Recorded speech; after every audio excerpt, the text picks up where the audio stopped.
3 invités avec nous chaque soir pour décrypter les mouvements de la planète marché. Igor Demac est avec nous, dirigeant associé chez Vital Épargne. Igor, votre analyse de cette dispersion au sein du thème de l'IA, est-ce que c'est sain de voir effectivement le marché corriger peut-être déjà certains excès en termes de valorisation ?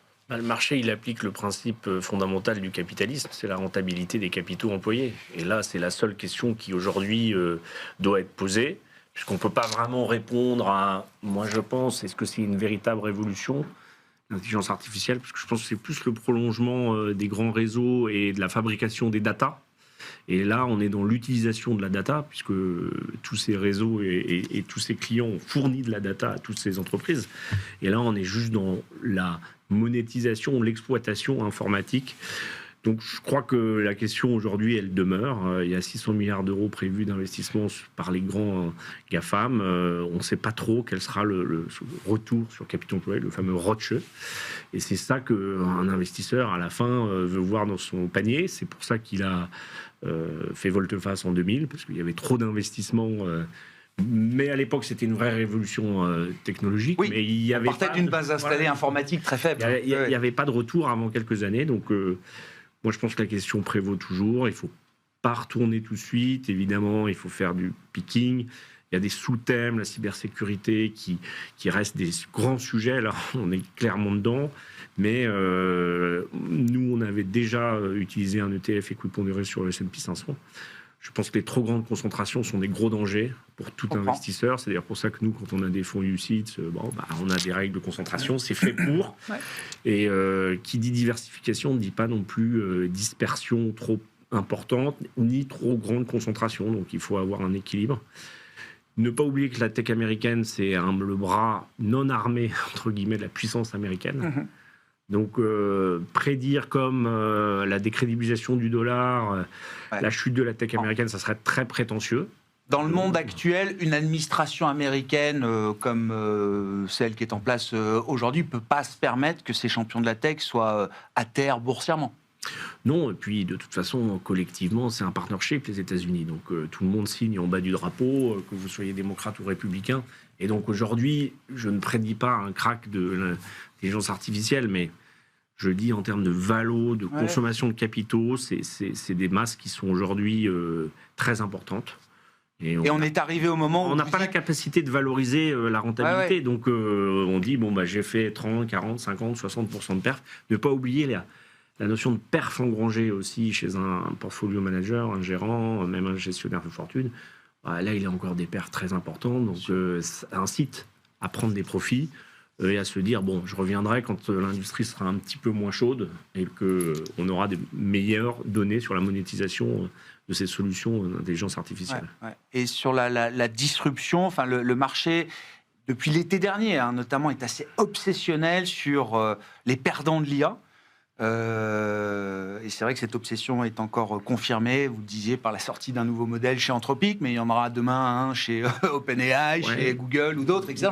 Cette course au modèle, elle ne va pas s'arrêter. Chaque fois qu'un nouveau modèle va ressortir, j'imagine que le marché va vibrer ou trembler au gré des fonctionnalités nouvelles qui seront... Je donnerai un contre-exemple, c'est le secteur bancaire, dont on parlait avant, qui est le secteur antédiluvien, qui est le premier à s'être virtualisé, en passant des pièces, des billets dans un coffre-fort... En fait, l'argent dématérialisé, et qui existe encore, et qui se porte pas mal, porte plutôt bien finalement, malgré quelques crises passées. Donc, il y a un peu des contre-exemples, et je pense qu'il faut faire attention d'être à la mode. Il y a cette fameuse phrase, être dans le vent, c'est avoir le destin d'une feuille morte. Pas en bourse, il ne faut pas être trop longtemps, trop à la mode. Voilà. Il faut savoir aussi revenir à des choses un peu plus traditionnelles. Les banques, la construction, on parlera peut-être des résultats. C'est ce qu'on voit dans cette rotation, bien sûr, avec plaisir. Qui n'est pas forcément le titre, mais qui a une stratégie financière depuis 20 ans.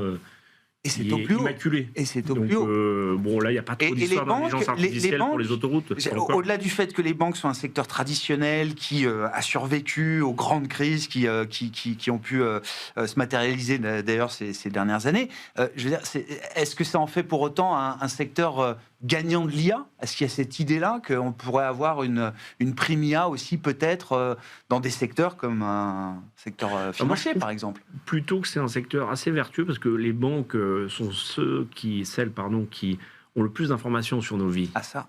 Et c'est celles qui ne les ont pas utilisées par réglementation, mais aussi parce que le secteur n'utilise pas en fait l'argent de ses clients pour les dominer. Et je pense que c'est aussi une leçon, pas morale, mais presque intéressante de se dire, en fait, moi j'ai confiance dans ma banque, ils savent tout sur moi, mais ils ne l'utilisent pas. Alors oui, ils vous appellent quand on fait un prêt immobilier pour vous placer une Ah bah il y a des questionnaires, oui. Voilà, oui, mais il y a une assurance risque habitation. Mais je veux dire, c'est un secteur qui a quand même su beaucoup protéger ses clients.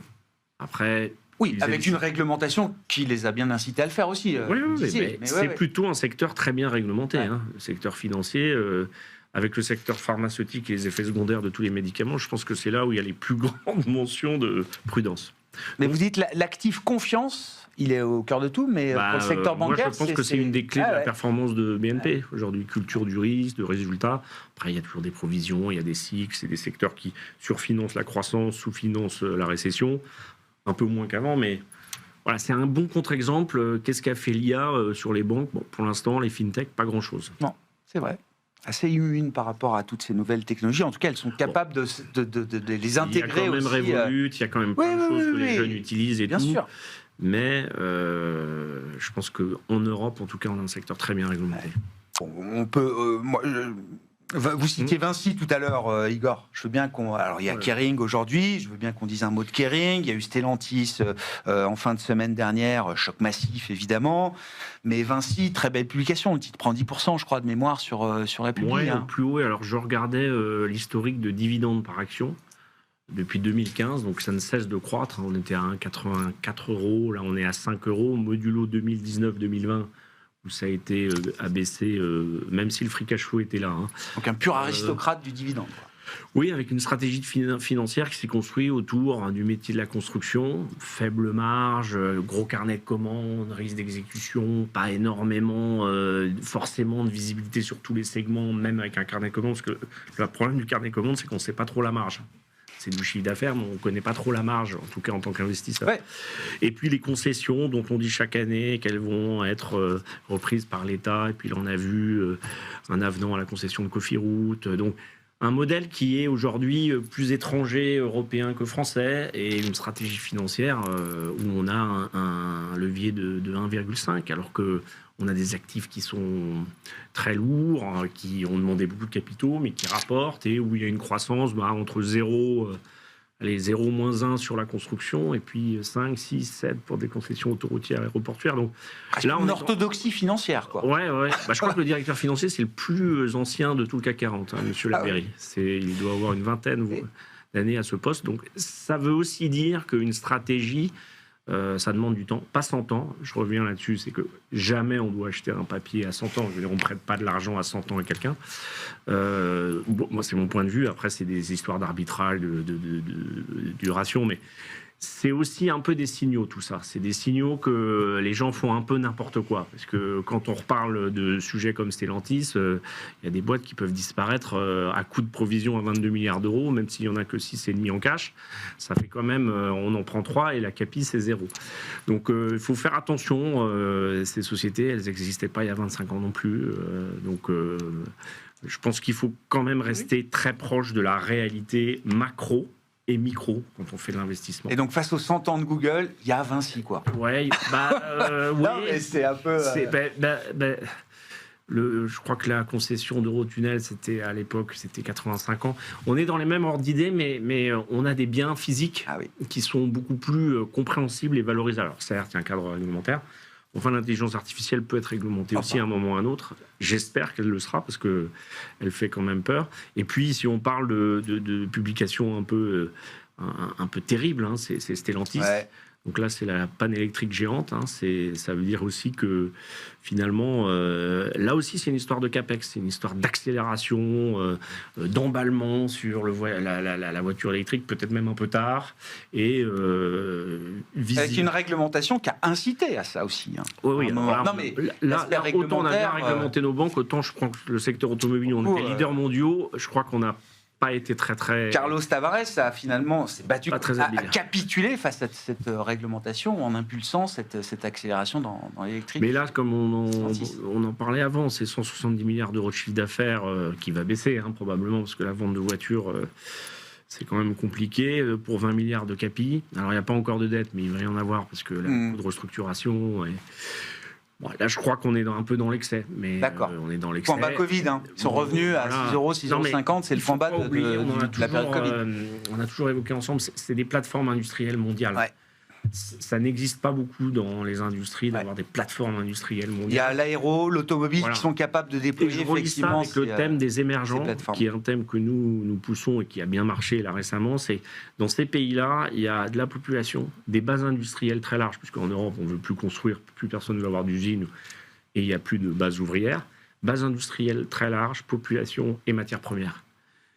Et la gouvernance dans ces pays émergents qui faisait un peu défaut, quand on voit la nôtre, notre modèle occidental, en fait, c'est si elle s'améliore dans les émergents, elle se dégrade peut-être de notre côté. Donc il y a une forme de convergence. Oui, la convergence, développée, émergent, c'est un grand thème. On s'en rapproche, ou ils se rapprochent de nous. Et donc ça fait que je relis ça avec le thème micro. C'est que je pense que tout ce qui nous entoure dans ce plateau a été extrait forêt ou produit par la planète. Donc c'est bien l'intelligence artificielle, mais sans lithium, sans acier, on ne fait pas de data center. Donc il faut un petit peu revenir aux sources et aux choses assez basiques, au mortar. C'est un cycle tangible pour vous. Enfin, c'est un cycle pour les actifs tangibles, les hard assets, c'est ce qu'on appelle les actifs durs, quoi. Ouais, je pense que même s'il y a de la vol dans l'or, on veut de la pierre, quoi. Je pense qu'il y a ça, et puis il y aura la conquête de l'espace. C'est ça. Oui. Puis le quantique qui arrive aussi. Non, mais le quantique des quantiques ou le quantique avec un QUAN. L'informatique quantique. Oui, non, pas le quantique des quantiques. Oui, d'accord. Non, on reste dans la partie informatique là, pour le coup.